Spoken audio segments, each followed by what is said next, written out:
आज answers with बिलिस Conley में।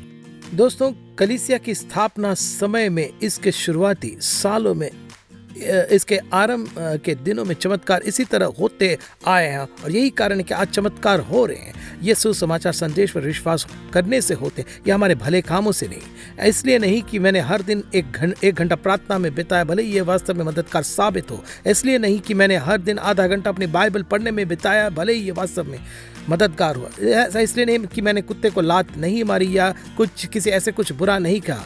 इसलिए नहीं क्योंकि मैंने व्यवस्था का पालन किया, ये मेरे पिछले कार्यों के रिकॉर्ड से नहीं, बल्कि मेरे बर्ताव से नहीं, बल्कि मेरे विश्वास की वजह से।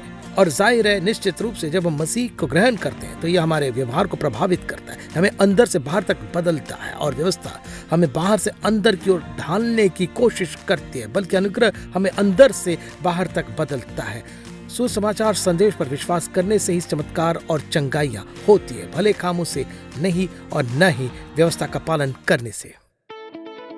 हाय, मैं बिलिस कॉनली हूँ। जीवन में हम सब अनिश्चितता देखते हैं, फिर चाहे वो आर्थिक समस्या हो, रिश्ते में दरार हो, स्वास्थ्य समस्या हो या फिर आपके उद्देश्य को जानने की बात हो। एक बात तो पक्की है, परमेश्वर आपको देख रहे हैं, वो आपको चाहते हैं, पर चाहे आप किसी भी सामना क्यों न कर रहे हो, उसके पास उसका जवाब है।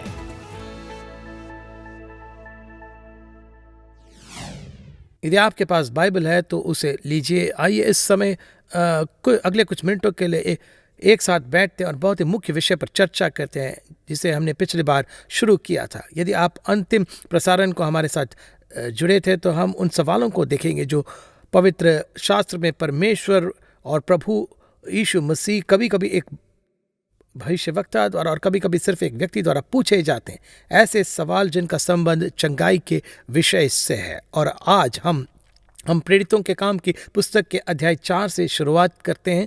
एक आदमी था जो अपनी माँ के गर्भ से ही लकवाग्रस्त था। वो कभी चल नहीं पाता, पर अब वो ठीक हो गया। इसने सबका ध्यान खींचा, धार्मिक नेताओं का ध्यान उस ओर गया। कलीसिया आनंद मना रही थी। यह आदमी स्वयं चल रहा था, कूद लगा रहा था और प्रभु की स्तुति कर रहा था। और पतरस और यूहन्ना को धार्मिक नेताओं के सामने कालीन पर बुलाया गया। यह वह प्रश्न जो प्रेरितों के काम इनके जीवी 4:7 में पूछा गया। और जब उन्होंने बीच में खड़ा किया तो पूछा, तुमने यह काम किस सामर्थ्य से या किस नाम से किया है? क्या यह किसी पदार्थ पर मन की शक्ति थी? नहीं, यह बीमारी पर मसीह का सामर्थ्य था। प्रेरितों के काम 4:10 में और पतरस बहुत सीधा उत्तर देता है, तो तुम सब और सारे इजरायली लोग जान ले कि यीशु मसीह नासरी के नाम से, जिसे तुमने क्रूस पर चढ़ाया और परमेश्वर ने मरे हुओं में से जलाया, यह मनुष्य तुम्हारे सामने भला चंगा खड़ा है। और यीशु के नाम से और उस नाम में विश्वास के द्वारा ही वह आदमी चंगा हुआ। दोस्तों, मसीह का नाम उसकी कलीसिया को दिया गया। और यीशु ने कहा, यदि आप मरकुस के सुसमाचार में अंतिम अध्याय में पढ़ते हैं, तुम सारे जगत में जाकर सारी दृष्टि के लोगों को सुसमाचार प्रचार करो। जो विश्वास करे और बपतिस्मा ले उसी का उद्धार होगा, परंतु जो न करेगा वह दोषी ठहराया जाएगा। ये संकेत उनके साथ होंगे जो मेरे नाम पर विश्वास करते हैं। मेरे नाम से, अर्थात यीशु के नाम से वे दुष्टात्माओं को निकालेंगे। मेरे नाम से बीमारों पर हाथ रखेंगे और वे चंगे हो जाएंगे। यथार्थ रूप से कहता है, वे सांपों को भगा देंगे। यदि वे कोई प्राणनाशक चीज भी पी जाए तो भी उनकी कोई हानि न होगी। दोस्तों, ये एक अच्छी प्रतीक है। जब आप कोई मिशन के क्षेत्र में होते हैं, जब आप यीशु की आज्ञा का पालन कर रहे तो दुनिया के चारों कोनों में सुसमाचार ले जा रहे होते। मुझे याद है, मैं कहीं पहाड़ी गांव में था और मुझे कुछ ऐसी चीज खानी पड़ी जो मुझे नहीं खानी थी। दरअसल एक बार मुझे मेक्सिको के अंदरूनी इलाकों में पहाड़ों पर बसे एक छोटे से भारतीय गांव में खाने पीने के लिए कुछ चीज़ें दी गई थी और मैं वहां और सुसमाचार का प्रचार कर रहा था। मेरे साथ मेक्सिको शहर से एक सज्जन थे और उन्होंने कुछ भी खाना नहीं खाया और नहीं पिया। उसने बस झुकर कहा, बैलेंस मत करो, उसमें तुम्हें उल्टी हो जाएगा। और जो उन्होंने कहा उसे मैंने सुना। फिर मैंने अपने मेज़बान की ओर देखा, वह वहाँ के गाँव का वास्तविक मुखिया आदिवासी था। मैंने बस सुसमाचार का उपदेश दिया, एक चमत्कार कार्य करने वाले यीशु के बारे में प्रचार किया। उस आदमी के चेहरे की मुस्कुराहट देखी जो उसने मेरे लिए मेज़बानी तैयार की थी। पर यहाँ मेरे राजधानी शहर के दोस्त ने कहा, देखो, यदि तुम इसे खाओगे तो बुरी तरह बीमार पड़ोगे। कहा, मैं इसे नहीं पीऊँगा, मैं खुद इसे नहीं खाऊंगा। पर मैंने देखा और मन ही मन सोचा, मैं अपने मेज़बान को नाराज़ नहीं करूँगा। पवित्र शास्त्र कहता है कि जो कुछ तुम्हारे सामने रखा जाए उसे खाओ, विवेक का खातिर कोई सवाल मत पूछो। यीशु यीशु ने कहा, यदि तुम कोई प्राण घातक वस्तु भी पियो तो भी वह तुम्हें हानि नहीं पहुंचाएगा, तभी आप बाहर जाकर सुसमाचार का प्रचार करते। यही संदर्भ यह एकदम सही संदर्भ था। मैंने मुस्कुराया और मैंने अपने मेज़बान का आभार व्यक्त किया। मैंने एक बड़ा टुकड़ा खा लिया, मैंने कप उठाया और एक बड़ा घूंट पी लिया। मैंने ये सब खा पी लिया, लेकिन मैं बीमार नहीं पड़ा। परमेश्वर ने मेरी रक्षा की। यह यीशु के नाम से है कि ऐसी चीज़ें घटित होती है। पतरस ने कहा, अरे तुम जानना चाहते हो कि यह किस सामर्थ्य से, किस नाम से किया गया है? यह यीशु मसीह के द्वारा किया गया है। वह एक चंगाई दाता है, वह अभी भी है। और हम एक दूसरे सवाल पर आते हैं, गलातियों 3:5। मैं इसे आप जिससे लिए जेम्स मॉफेट के अनुवाद से पढ़ना चाहूँगा। इसने मुझे चौंका दिया जिस तरह से उन्होंने इसे कहा कि वह मुझे पसंद आया। गलातियों 3:5 फिर यहाँ एक सवाल है। यह कहता है कि जब वह अर्थात परमेश्वर तुम्हें आत्मा प्रदान करता है और तुम्हारे मध्य में आश्चर्य कर्म करता है, तो क्या यह इसलिए होता है कि तुम व्यवस्था की आज्ञाओं का पालन करते हो, या इसलिए कि तुम सुसमाचार के संदेश पर विश्वास करते हो? ठीक है, जब परमेश्वर आपके बीच चमत्कार करता है, जब वो आपको अपनी आत्मा प्रदान करता है, जब लोग उसकी आत्मा से भर जाते हैं, तो क्या वह इसलिए होता है क्योंकि आपने व्यवस्था का पालन किया, या इसलिए कि आप सुसमाचार संदेश पर विश्वास करते हैं? क्या वह आपके भले कार्यों के कारण, या आपके ट्रैक रिकॉर्ड के कारण, क्या यह विश्वास के कारण? इसका उत्तर गलातियों 3:6 में मिलता है। कहता है, ऐसा क्यों है कि अब्राहम की तरह ही उसे भी परमेश्वर पर विश्वास था। दोस्तों, कलीसिया के आरंभ में, इसके शुरुआती वर्षों में, इसके आरंभिक दिनों में चमत्कार इसी प्रकार होते हैं, और इसी कारण और इसी प्रकार आज भी चमत्कार होते हैं। ये सुसमाचार संदेश पर विश्वास करने से होता है। ये भले कार्य के माध्यम से नहीं होता। इसलिए नहीं है कि मैंने प्रतिदिन 1 घंटा प्रार्थना में बिताया, भले ये वास्तव में मददगार साबित हो। ऐसा इसलिए नहीं कि मैंने प्रतिदिन आधा घंटा अपने बाइबल पढ़ने में बिताया, भले ही वास्तव में सहायक हो। ऐसा इसलिए नहीं कि मैंने किसी कुत्ते को लात नहीं मारी या किसी और से कुछ बुरा नहीं कहा है। ऐसा इसलिए नहीं कि मैंने व्यवस्था का पालन किया है। ऐसा मेरे पिछले रिकॉर्ड के कारण है, ये मेरे व्यवहार के कारण नहीं, बल्कि मेरे विश्वास के कारण।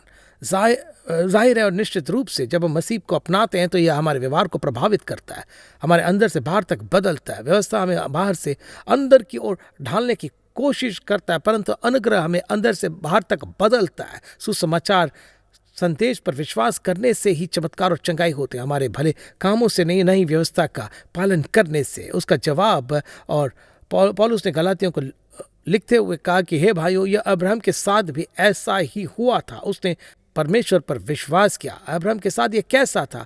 मैं आपको रोमियो 4:17 पढ़कर सुनाता हूँ। इसमें लिखा है कि जैसा लिखा है, मैंने तुझे बहुत सी जातियों का पिता ठहराया है। अब परमेश्वर ने अब्राहम से जो कहा वह उसका नाम था, मैंने तुम्हें कई राष्ट्रों का पिता ठहराया है। परमेश्वर ने उसका नाम अब्राहम, जिसका अर्थ है ऊंचाई का पिता या उच्चता का पिता, से बदलकर अब्राहम कर दिया, जिसका अर्थ है राष्ट्रों का पिता। परमेश्वर ने सारे का नाम बदलकर सारा रख दिया, और सारा का अर्थ है युवा राजकुमारी।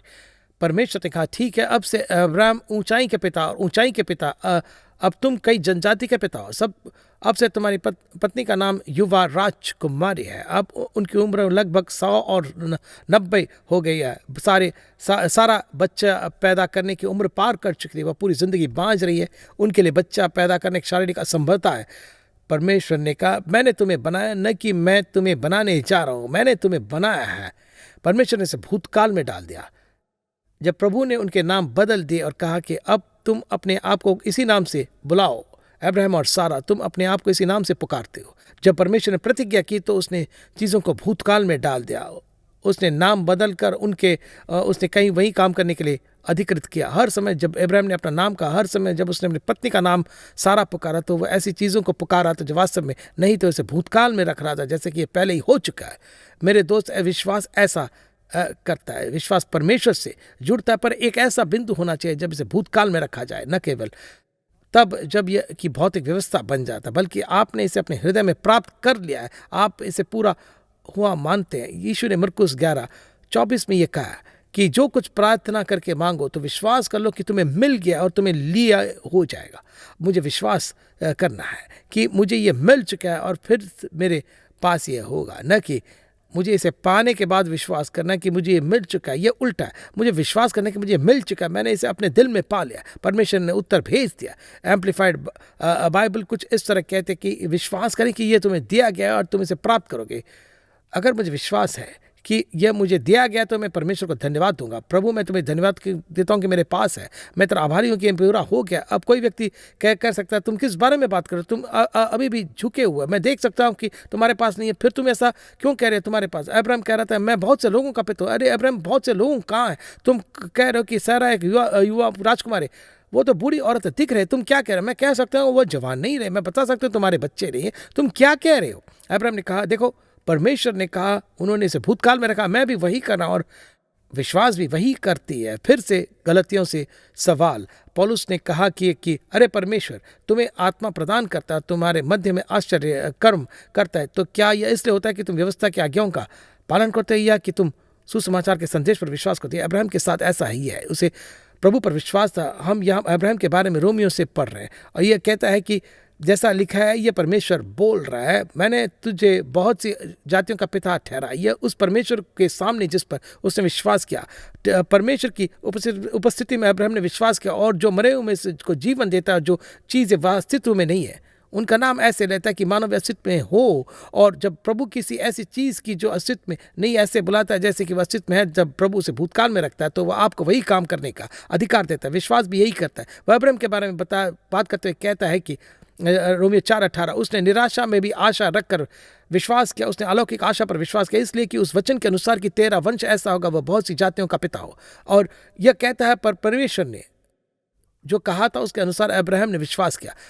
बिल्कुल जो कहा गया उसके अनुसार अब्राहम ने अपने शरीर की हालत के अनुसार विश्वास नहीं किया। उसे जैसा महसूस हुआ, उससे जैसा अनुसार उसने विश्वास नहीं किया। सारा का शरीर जैसा दिख रहा था उसके अनुसार उसने विश्वास नहीं किया। इस तथ्य के अनुसार उसने विश्वास नहीं किया कि सारा अपने पूरे वयस्क जीवन में बाँच थी। डॉक्टर की रिपोर्ट के मुताबिक उन्हें विश्वास नहीं हुआ। अब्राहम ने प्रभु के कहे अनुसार विश्वास किया, जिसने कहा कि मैंने तुझे बहुत सी जातियों का पिता ठहराया, मैंने यह पहले पूरा कर लिया। जैसे समुद्र के किनारे की रेत और तारे असंख्य है और तुम उन्हें गिन नहीं सकते, वैसे ही तुम्हारे वंशज होंगे। यह जारी रहता है। और रोमियो 4:19 कहता है कि और वह अपने मरे हुए से शरीर और सारा के गर्भ की मरी हुई किसी दशा जानकर भी विश्वास में निर्बल न हुआ, क्योंकि यह लगभग 100 वर्ष का था। एक अनुवाद कहते कि उसका एक पैर पहले से ही कब्र में था या वह पहले से ही मर चुका था। रोमियो 4:19 कहता है और सारा के गर्भ की मरी हुई किसी दशा जानकर जब वो उसे एक युवा राजकुमारी कह रहा था तब उसका गर्भ मर चुका था। ऐसा कहा जाता है कि उसका एक पैर कब्र में था। वह 100 वर्ष का था और उन्हें संतान होने वाली नहीं है, पर परमेश्वर के द्वारा उसे जो हो रहा था उसके अनुसार विश्वास किया। 4:20 में आगे जारी रखता है, उस विश्वास के कारण परमेश्वर की प्रतिज्ञा पर संदेह नहीं किया, परंतु विश्वास में दृढ़ होकर परमेश्वर की महिमा की। लिविंग बाइबल कहते हैं इस आशीर्वाद के घटित होने से पहले ही उसने इसके लिए परमेश्वर की स्तुति की। यह उसी तरह जैसा आज कलीसिया में चमत्कार होते हैं, परंतु दोस्तों देखो, चीज़ों के अनुसार या हम कैसे महसूस करते उसके अनुसार नहीं, बल्कि प्रभु ने जो कहा उसके अनुसार विश्वास करने से कार्य होता है। कलीसिया में चमत्कार वैसे होते हैं जिस वचन का प्रचार किया गया उस पर विश्वास करने से मेरे और आपके लिए भी उसी प्रकार घटित होते। इसलिए नहीं कि मैंने इसे इस समय से अर्जित किया, जो मैंने प्रार्थना में बिताया, या मैंने आज इतने सारे सुसमाचार ट्रैक्स बांटे हैं, या मैंने बुराई के खिलाफ एक लकीर खींच ली और मैंने कुछ भी गलत नहीं किया और मैंने विचार करने के खिलाफ मैंने मेरे मन की रक्षा किया। ये चीज़ें मुख्य तो ज़रूर है, निश्चित रूप से हमारा व्यवहार और सोच मुख्य है, हमारे शब्द और दयालुता मुख्य है, पवित्र शास्त्र का पालन करना अविश्वसनीय रूप से मुख्य है, परंतु यह विश्वास के कारण है कि आज भी परमेश्वर चमत्कार करता है और हमें आत्मा प्रदान करता है। हम आगे बढ़ेंगे, मेरे पास इसके बारे में बहुत कुछ कहने को है, पर मेरे पास और भी बहुत से सवाल है। ये एक और सवाल है, ये मत्ती 9 के में है, दिलचस्प है। मत्ती 9:27 में यीशु बोल रहे हैं, कहानी अपने आप में स्पष्ट है।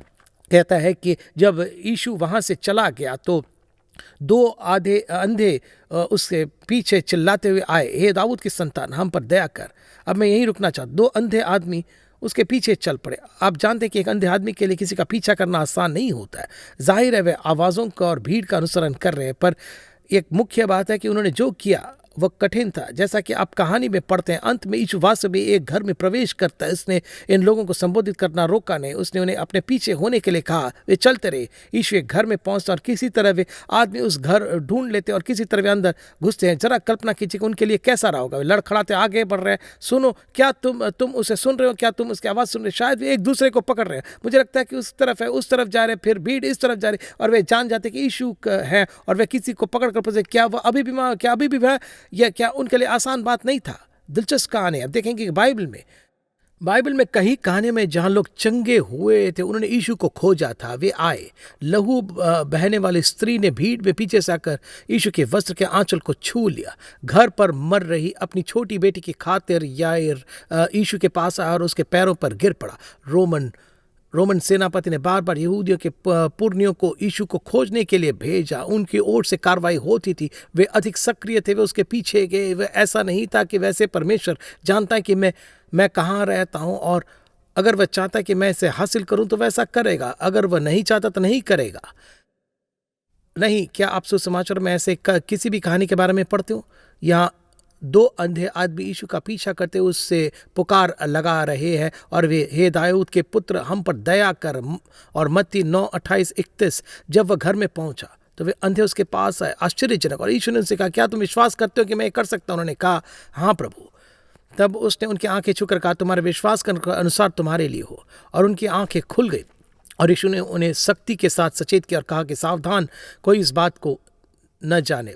लेकिन जब वे चले गए तो उन्होंने उस पूरे देश में उसके बारे में खबर फैला दी। और इस तरह की बातों के कारण यीशु स्वतंत्र रूप से यात्रा नहीं कर सकता था जैसा वह करना चाहता था, और उन लोगों ने वह नहीं किया जो उसने उन्हें ठीक होने के बाद करने के लिए कहा। उसने कहा तुम्हारे विश्वास के अनुसार। खैर, उनका विश्वास उसकी तलाश करके उसके पीछे आने से प्रदर्शित हुआ। यीशु ने उनसे सवाल पूछा क्या तुम विश्वास करते हो कि मैं ये कर सकता हूँ?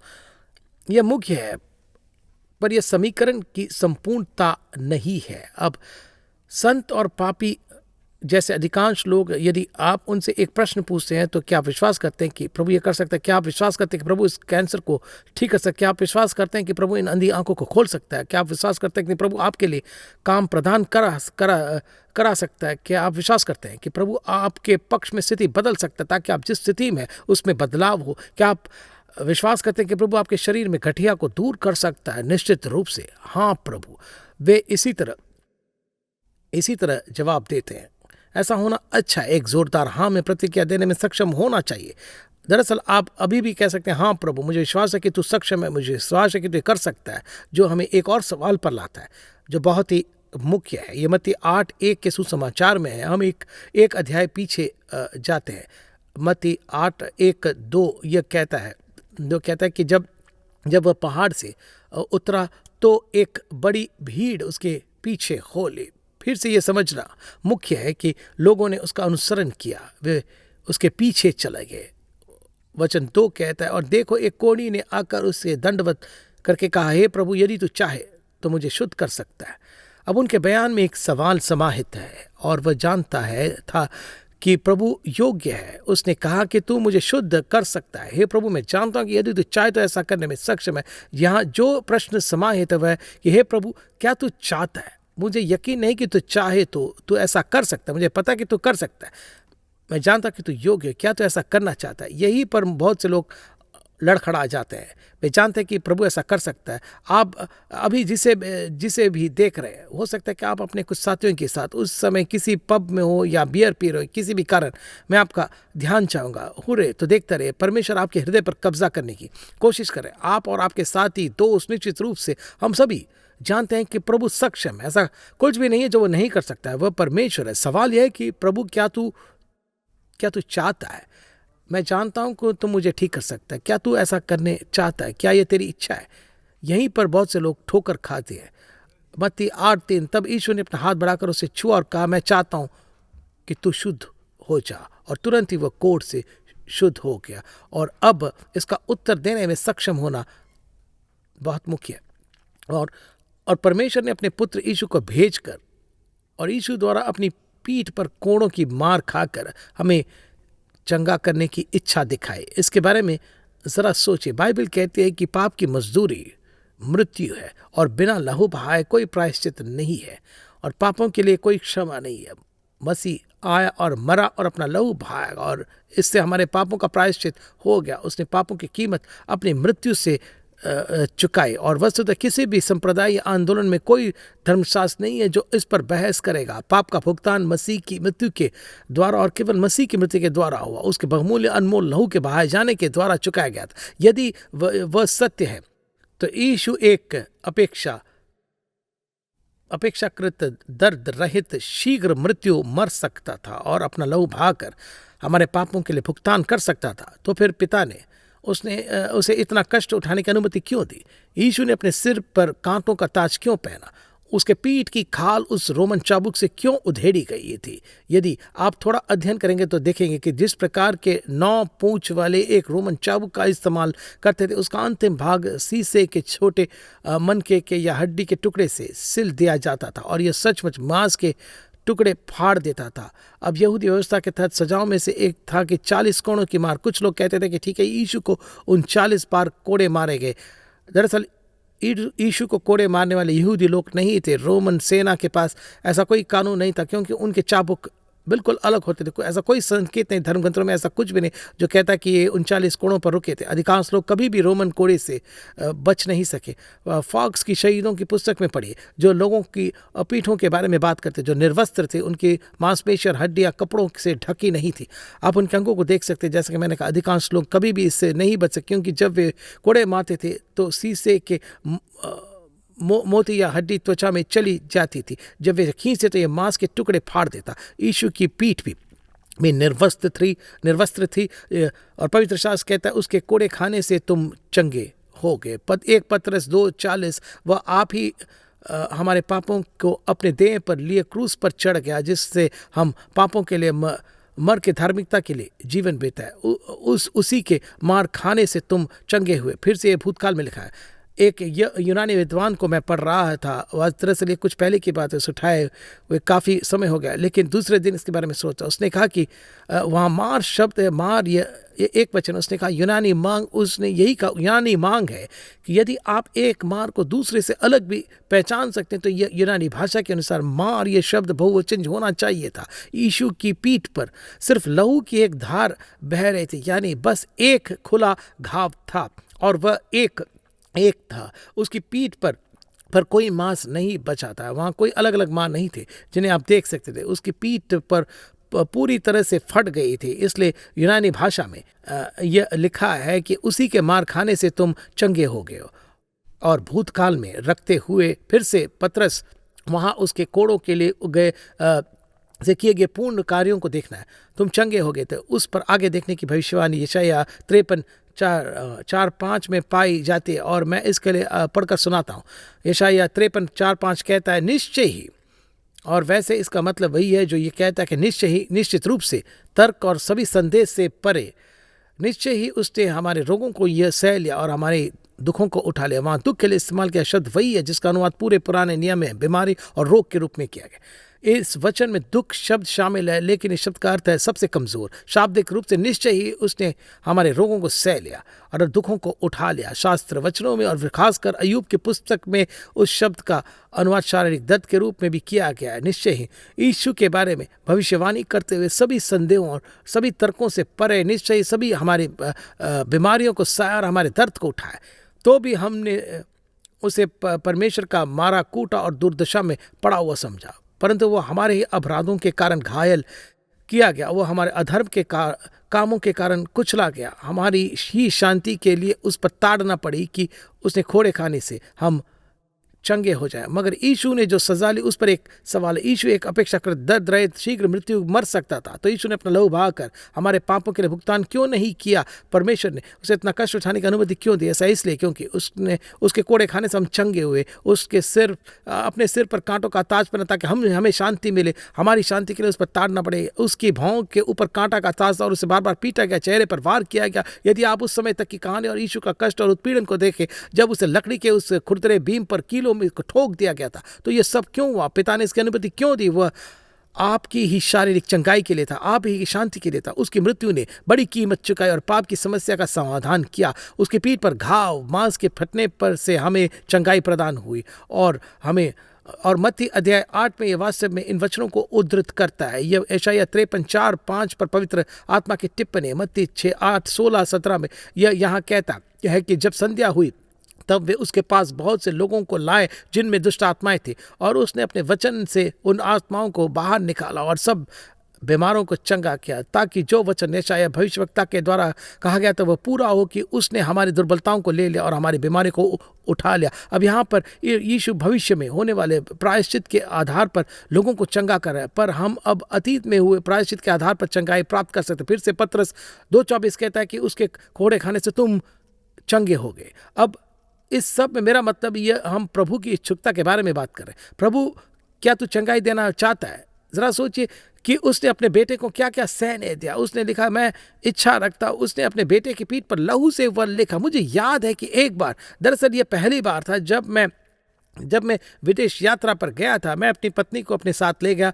मुझे विदेश में एक बड़े सम्मेलन में बोलने के लिए आमंत्रित किया था। मैं पहले भी कभी विदेश नहीं गया था। मुझे पासपोर्ट बनवाना था, हमें वीज़ा बनवाने थे। हम दोनों को पासपोर्ट और वीज़ा बनवाने थे और हवाई यात्रा की व्यवस्था करनी थी। हमें अपने छोटे बच्चों की देखभाल के लिए बेबी सिटर रखने थे। मुझे जाने से पहले दुगना काम करना पड़ा, क्योंकि उस समय मैं कलीसिया में सब कुछ करता था। कलीसिया उतनी बड़ी नहीं थी और मेरे पास काम संभालने के लिए अन्य लोग नहीं थे। मुझे किसी की कोई जिम्मेदारी देने की व्यवस्था नहीं करनी पड़ी। मुझे कॉल करना पड़ा और उस सप्ताहांत और अगले बुधवार को बाहर से किसी और को हमारे लिए काम संभालने की व्यवस्था करनी पड़ी। ऐसा लगा जैसे एक समय क्षेत्र के बाद हम वहाँ तक उड़ कर गए और पहुँच गए। हमने बहुत मेहनत की और जब मैं वापस आऊँगा तो मुझे काम को दोगुना करना होगा ताकि मैं काम पूरा कर सकूँ। अगर मैं इतना सब करने के बाद वहाँ पहुँचता, लोग पूछते अच्छा बैलेंस, क्या तुम वाकई हमारी सेवा करने के लिए तैयार हो? तो मैं सोचता कि क्या ये आप क्या कह रहे हो? क्या आप नहीं जानते कि हम अपने बच्चों की 9 या 8 दिनों तक देखभाल करने के लिए बेबी सिटर्स रखे, और हमने वीज़ा और पासपोर्ट और हवाई यात्रा की प्रक्रिया पूरी की है, और हमारी अनुपस्थिति में अन्य लोगों को बोलने के लिए बुलाने की और मेरे जाने से पहले मेरे काम को दोगुना करने की व्यवस्था की है। जी हाँ, बिल्कुल हम तैयार हैं। क्या यह साबित नहीं करता कि हम तैयार हैं? और तो खैर दोस्तों, यीशु ने अपने महिमा में संसार को छोड़कर यह साबित करने के लिए इस संसार में आया। परमेश्वर आपसे प्रेम करता है।